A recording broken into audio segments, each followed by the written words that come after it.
everybody, welcome to Bumpkin's guitar playing. Going to have some lessons here on playing guitar. Guitar is a great instrument to learn because it's something that you can do by yourself. You can do it in private while you're learning. It's not like a trumpet or a set of drums or a trombone where, hey, everybody knows you're practicing. Annoy people and all that.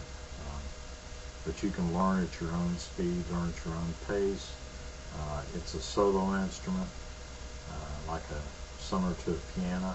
Actually, a piano is a stringed instrument. It just has many more strings than a guitar has. So guitar has a lot of virtues. It can be very inexpensive, very versatile, transportable. What you want to do is you want to find the instrument that is compatible with you, what you want it to do, what your needs are, what your budget is.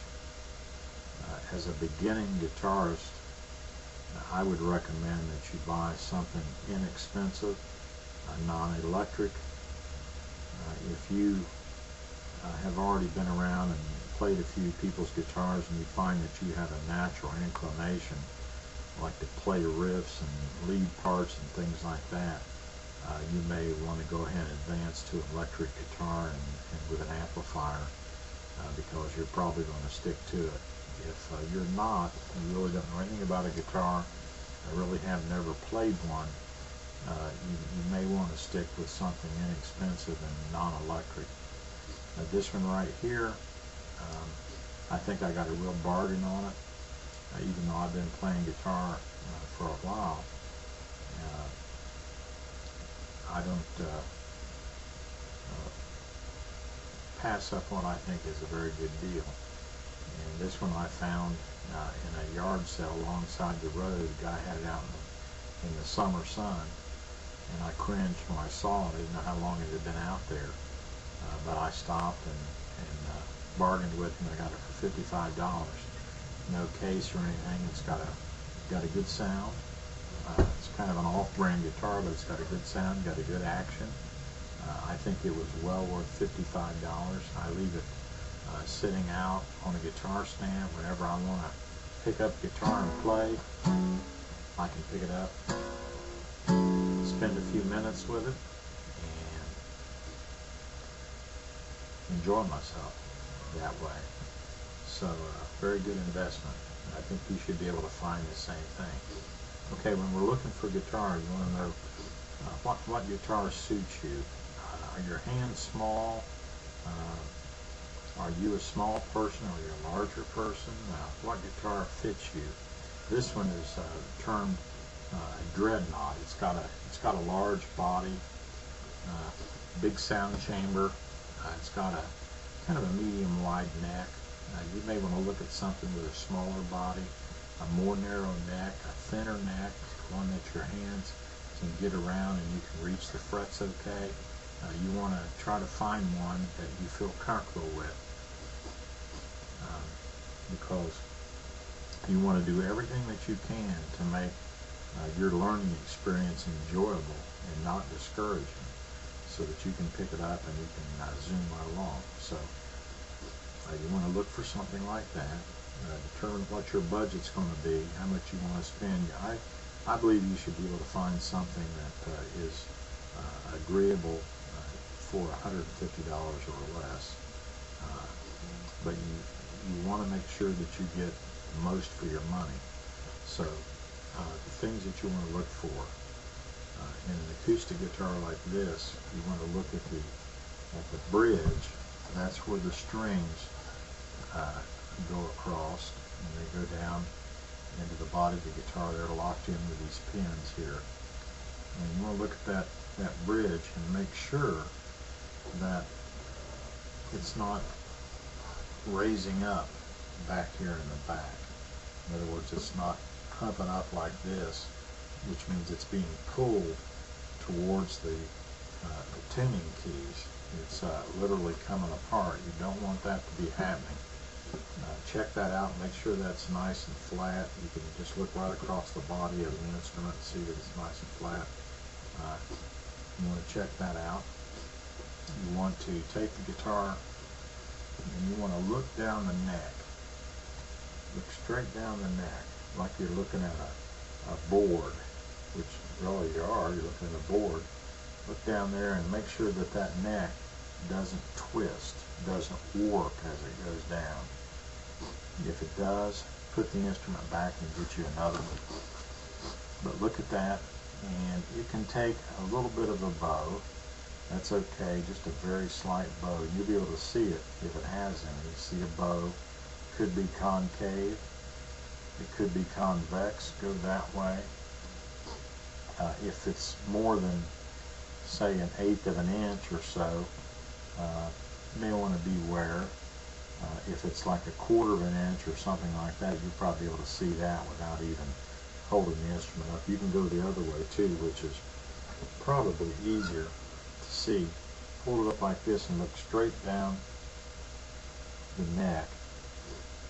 Look on both sides and you can see any bow or any twist, any warp. Now I can see mine has a very slight bow, which is okay, because that way you don't get any buzz on the frets. So check that bump, and also check inside my guitar here.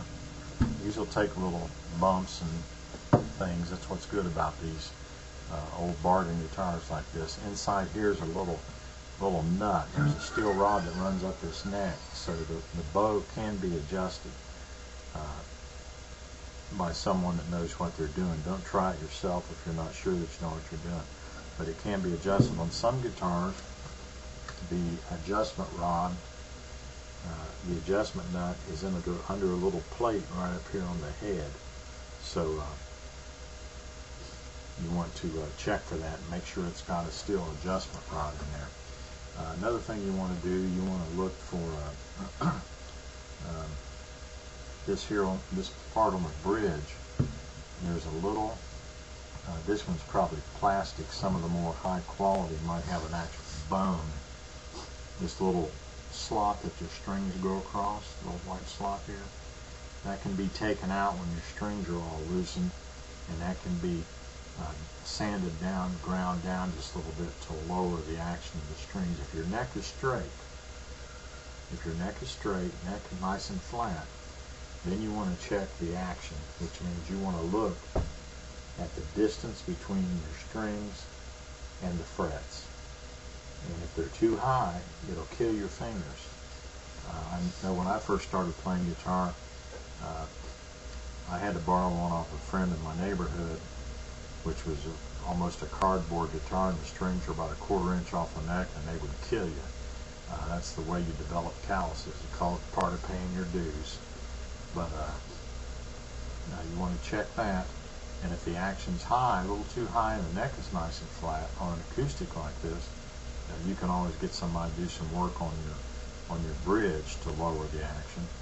On electric guitar, a lot of those have screw adjustments where you can actually lower and raise the bridge according to how you want to set your action up. But and it's a good idea to take somebody with you that does know a few chords to play if you're an absolute beginner, and they can guide you a little bit about your action. You want to take it, you want to play some chords or have them play it, and see is it easy to play, is it easy to depress, do they make good contact, go up the neck, see if you get any buzz. This one gets a little buzz here and there, but for the money, for $55, I'll take just a little bit of buzz. So you want to check those things out. Now, one thing that is extremely important, you want to make sure that you've got an instrument that the frets are placed in the proper places on the neck. If it's an inferior instrument and they're not placed in the proper place, you'll tune the guitar in let's say an E major, but when you come up here to a B major, it'll be out of tune. It'll be in tune here, but it'll be out of tune here, and you don't want that. because you can't tune it. So what you do, you take somebody with you, unless you're playing making it a dobro or something, we're not actually going to use the frets. So take somebody with you that knows a few chords and just start playing up the neck.